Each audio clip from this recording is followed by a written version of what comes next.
சக்கு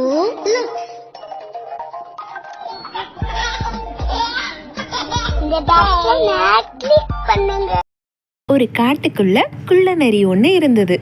அதுக்கு அன்னைக்கு ரொம்ப பசியா இருந்துச்சாம். அப்போ அந்த பக்கமா ஒரு அப்பாவி ஆட்டுக்குட்டி வந்துச்சு. அதோட பேரு ராமு. குள்ளநரி ஒரு திட்டம் போட்டு எப்படியாவது இந்த ராமு குட்டிய சாப்பிட்றணும்னு யோசிச்சுச்சு. ராமு ராமு, இங்க வாயேன், எனக்கு ஒரு உதவி செய்யறியா? நான் ஒரு பிரச்சனையில மாட்டிக்கிட்டேன். என்னாச்சு குள்ளநரி, உனக்கு என்ன பிரச்சனை? சொல்லு, நான் உனக்கு உதவி செய்யறேன்.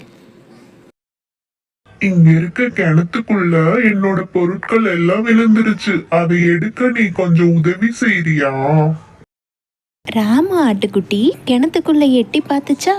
அப்போ குள்ளநரி பின்னாடி இருந்து அதை உள்ள தள்ளி விட்டுருச்சு. ஆனா கொஞ்ச நேரத்திலேயே ராமு சுதாரிச்சுக்கிச்சு. ஏய் குள்ளநரி, இந்த தண்ணி ரொம்ப ஜில்லுன்னு இருக்கு தெரியுமா? எவ்வளோ சூப்பரா இருக்கு இதுக்குள்ள. உண்மையாவே ரொம்ப ரொம்ப நல்லா இருக்கு இங்க இருக்கிறது தெரியுமா? நீ வேணா வாயே. ஆட்டுக்குட்டி பேச்சை நம்பின குள்ளநரிக்கும் ஆசை வந்துச்சு.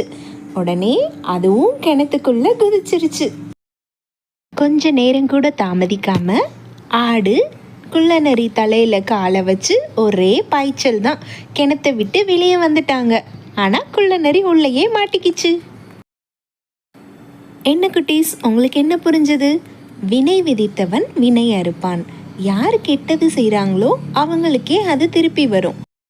பிரச்சனை எல்லாருக்குமே வரும். ஆனால் அதிலிருந்து வெளியே வர்றதுக்கு நம்ம தான் வழியை கண்டுபிடிக்கணும். ஓகேவா? பாய்.